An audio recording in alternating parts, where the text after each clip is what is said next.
Rumah tangga Vicky Prasetyo dan Kalina Oktarani tak bisa lagi diselamatkan, entah apa yang salah. Namun yang pasti, pernikahan yang dijalani oleh Vicky Prasetyo tak pernah berhasil. Ini tentu bukan hal mudah bagi Kalina yang harus kembali mengalami kegagalan untuk ketiga kalinya. Tapi bagi Vicky, hal ini mungkin sudah menjadi sesuatu yang biasa saja.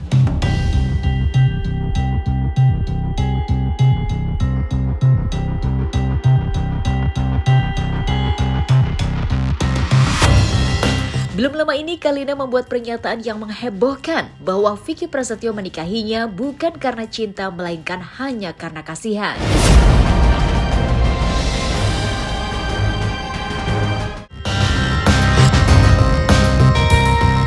Pernyataan tersebut dilontarkan Kalina dengan nada penuh emosi dengan luapan perasaan sakit hati yang tak bisa ia bendung lagi. Dia memang dari awal menikahin saya juga memang udah nepotin saya kok. Dan dia kan memang kan waktu pas saya ada masalah sama dia selama 3 minggu saya di rumah mama saya bilang dia menikahi saya karena terpaksa, karena sudah satu Indonesia sudah tahu kalau misalkan dia mau nikahin saya, mau nggak mau dia nikahin saya, kalau nggak mau dia nikahin saya demi Allah. Saya berani sumpah demi Allah. Dia pernah bilang, dia mengakui bahwa memang dia nikahin saya karena kasihan.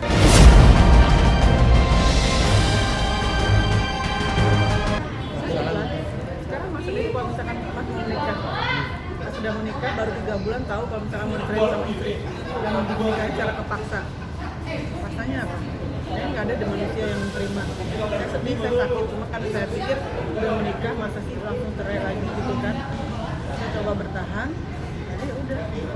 Ternyata ya memang mungkin dia sayang sama saya cuma sebatas itu depan kamera. Makanya saya kalau misalkan coba deh di rewind lagi, dilihat setiap saya ngomong, iya kamu mah sayang sama akunya cuma pas lagi kamera off, kamera on, kalau kamera offnya juga rasa sayangnya off. Itu saya ngomong bener, cuma terkesan bercanda. Dan dia kan memang kan waktu pas saya ada masalah sama dia selama 3 minggu saya di rumah mama saya bilang dia menikahi saya karena terpaksa, karena sudah satu Indonesia sudah tahu kalau misalkan dia mau nikahin saya, mau nggak mau dia nikahin saya. Cuma saya aja yang mencoba untuk mempertahankan rumah tangga sampai akhirnya saya tahu bahwa dia memang mau cerai saya dan memang dia mau cerai saya. Ada buktinya kok di teman saya, dia mau cerai saya. Malah apa lagi? Coba dia kan tadi dia mengerti agama, dia tahu agama, dia belajar tentang agama. Coba suruh bersumpah demi Tuhannya, berani nggak? Kalau misalkan memang dia bilang enggak, suruh sumpah. Oke, saya tahu kan selama ini memang selalu bersumpah.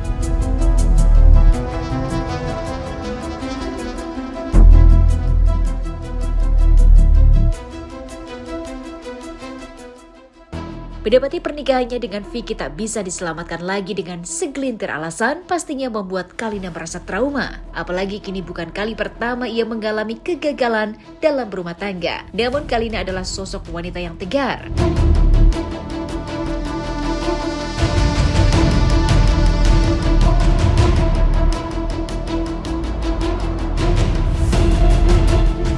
Di balik rasa traumanya, ia sama sekali tidak pernah menyesali apa yang sudah terjadi dan menjadi takdir di kehidupannya. Lantas apa yang menjadi penyebab rumah tangga keduanya retak? Benarkah karena kecemburuan Kalina atau karena Vicky selama ini tak pernah memberinya nafkah?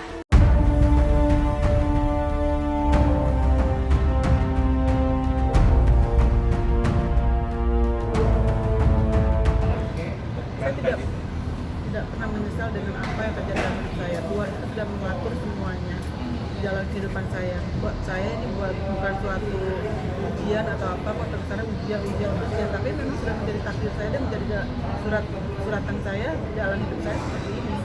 Memang harus dilewati, insya Allah dari semuanya, insya Allah pasti akan ada bahagia. Saya tidak melihat laki-laki dari fisik kok, tidak melihat laki dari kekayaan. Yang penting dia mau berjuang, mau bekerja keras, setia, jangan bohong.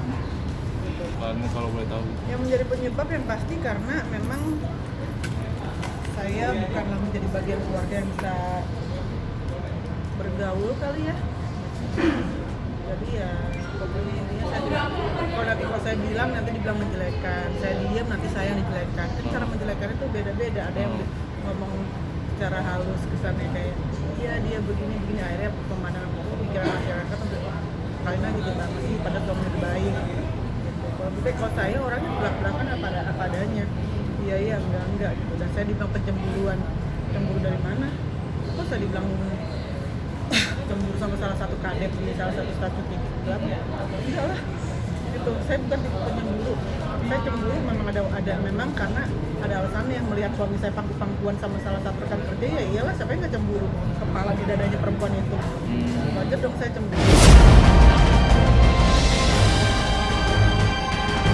Mencari laki-laki yang setia mungkin agak susah ya zaman sekarang, tapi paling tidak bisa menafkahi lah, benar-benar menafkahi yang secukupnya untuk diri saya juga, kan laki-laki memang harus mempersolek istri lah gitu kan, seperti itu.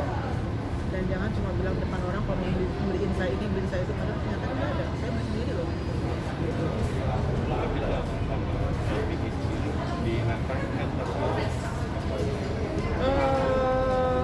Untuk makan karyawan ya nafkahin, untuk makan karyawan 10 juta 1 bulan. Untuk karyawan kan karyawan banyak kan, 9 orang, karena keluarga juga suka datang nginep gitu kan. Untuk asuransi saya 2 juta per bulan, untuk ibu kandung saya 5 juta per bulan. Udah, sama saya dikasih handphone.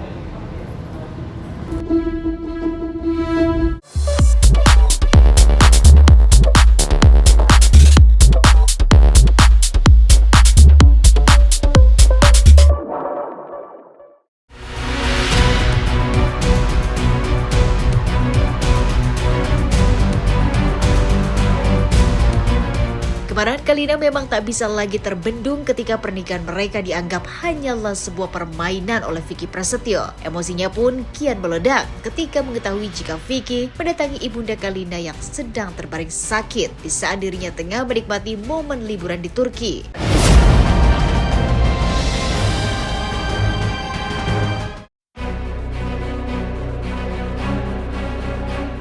Menurut Kalina, hal tersebut tidak pernah dilakukan Vicky selama mereka menikah. Padahal Vicky tahu bahwa ibunda Kalina sudah lama menderita sakit. Yang membuat Kalina makin gerah ketika Vicky tidak menggubris peringatannya agar tidak mengunggah kunjungannya tersebut ke akun media sosial. Kalina merasa bahwa apa yang dilakukan Vicky semata-mata ingin menggiring opini publik bahwa Kalina bukanlah anak yang berbakti. Karena di saat orang tua terbaring sakit, dirinya malah asik liburan ke luar negeri.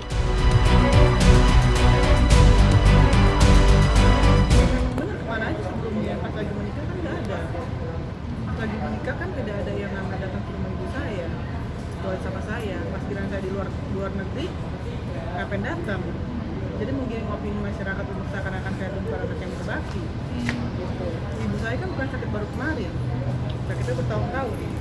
Kecuali kalau misalkan sakitnya baru kemarin saya tinggal, itu saya salah. Nah ini saya udah tegur dia, jangan sampai posting. Ternyata dia posting. Ya udah, selama ini saya diam, satu tahun saya diam, tapi ternyata ya dia memulai seperti itu gitu loh. Tapi tolong jangan ke saya, tikus aja yang dipojokin terus menerus lama-lama akan gigit.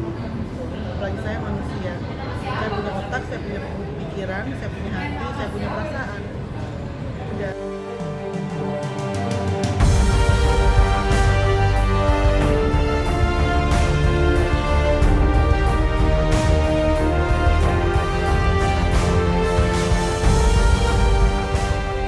Sementara Kalina penuh emosi, Vicky justru hanya menanggapi santai kemarahan mantan istrinya itu. Ia justru mengaku sama sekali tidak tahu mengapa Kalina harus marah. Padahal ia hanya ingin tetap bersilaturahmi dengan ibunda Kalina meski pernikahan mereka telah kandas. Lantas, apa saja pembicaraan yang dilakukan Vicky ketika menemui ibunda Kalina?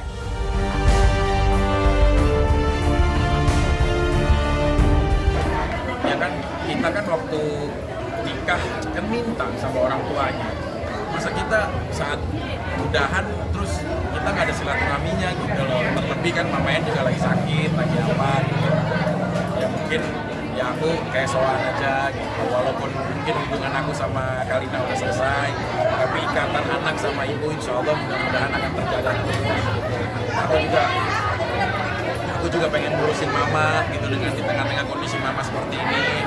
Walaupun Kalina juga sudah menunjukkan sikap yang luar biasa lah buat ibunya gitu, perhatian dan lain-lain, tapi aku juga memang pengen ini aja. Ada mama Ya mama sih kayak kenapa nggak sabar?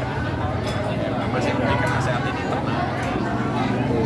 Terus ya ibaratnya kalau Kalina nih di ujung jurang, ntar kalau kamu nggak menyelamatkan atau nggak kamu yang diselamatkan, kalian akan tercebur dua-duanya. duanya. Kan mama juga nggak tahu ini hidup sampai kapan dengan kondisi seperti ini. Mama pengen kalian baik-baik. Ya positif lah pastinya. Tapi andai kata memang sudah tidak terbenahi lagi dengan baik, jangan pernah tinggalin mama ya. Karena Vicky anaknya mama juga. Nggak tahu apa. Iya kan maksudnya story itu sih baca. Cuma nggak tahu maksudnya kenapa. Kan kita mah sowan aja. Tanpa terlebih kita harus kembali lagi. Enggak, itu mah haknya dia. Cuma ya namanya maaf ya Mama En kan komplikasi, cancer, terus ada tumor juga, terus ada yang pencernaan, semualah banyak gitu yang dia nggak bisa bener-bener normal, dia terbaring ke kiri ke kanan aja sakit. Jadi aku kayak lebih pada nilai kemanusiaan, nilai bakti, nilai kepatuhan antara anak buat ibu gitu loh. Aku nggak paham sih kalau kalian yang sampai sebut itu.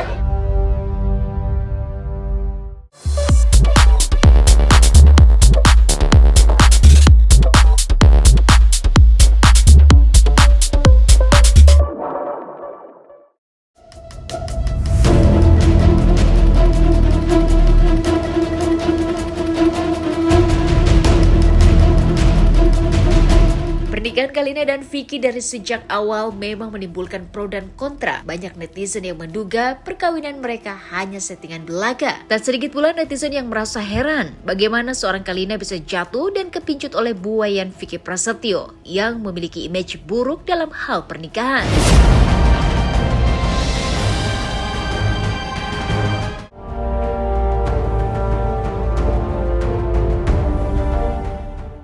Lantas apa yang sebenarnya membuat Kalina pada saat itu mau melambungkan hatinya pada Vicky Prasetyo?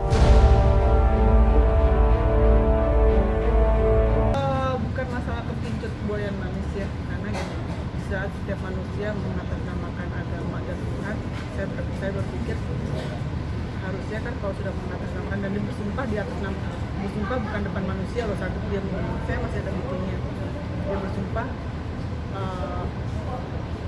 di hadapan Allah kan dia bilang waktu itu kan nyatanya apa begitu aja dia masih bisa. Jadi karena saya pikir karena bersumpah dengan nama Tuhan saya ya saya jadi percaya.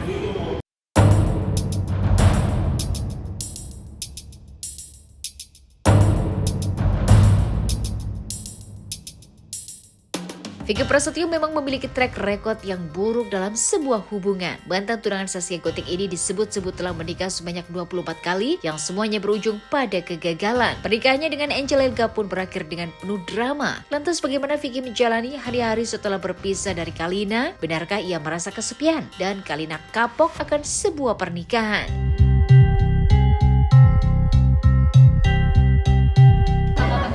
Itu juga lagi rame blacklist di KUA. 24 nggak ada, saya itu bercandaan sama Raffi Ahmad di program Oke Bos. Kamu nikah berapa kali? Yang resmi? Iya, yang tercatat di KUA iya 3 katanya. Yang nggak resmi 21, jadinya 24. Demi Allah ya aku muslim ya. Itu bercandaan gitu. Cuma orang jadi serius nikahnya. Terus sekarang kalau mau ngembaliin lagi, enggak itu bercandaan, jadi nggak percaya, jadi percayanya yang itu gitu loh. Nah itulah resikonya. Udahlah, biarinlah. Mau itu bagaimana juga dibilangnya, yang pasti aku nikah 4 kali. Udah kalau 4 kali memang udah iyalah. Itu mah ya mah udah terjadi gitu loh, memang ada prosesnya. Nah kalau sampai 24 mah bercandaan doang di Oke Bos. Terus langsung rame. Ada juga sih yang ya temen juga di KUA, humas gitu loh. Dia kebetulan humas di KUA. Pik ini serius, ini berita kata dia. Ya gua nggak tahu juga, lu dicek aja terdaftar nggak, ada yang sampai begitu nggak bercandaan, cuma udah nggak bisa dikembaliin tuh bercandaan begitu. Itu sekarang mesti sepian. Apalagi kayak begini nih, kayak sore-sore begini kan, biasanya kan kita dikopior pala gitu kan, sayang gitu maksudnya, kopior biji, kalau capek dimasakin gitu. Kalau sekarang kita kayak apa ya, jatuhnya kayak anak hilang ya, langak kan nyari jodoh. Saya nggak mau bilang kapok ya, tapi saat ini saya lagi lebih tidak mau serius dulu dalam suatu hubungan, dalam arti bukan berarti saya membuat ganti atau enggak, cuma saya mau fokus untuk pekerjaan saya mau fokus untuk yang namanya lebih dekat lagi dengan anak saya lagi mau fokus untuk masalah memperkuat hati saya, diri saya untuk kedepannya seperti apa. Walaupun nanti ada yang mendekati saya, ya buat saya ya udah. Itu menjadi suatu tantangan buat dia aja supaya bisa melunakin hati saya.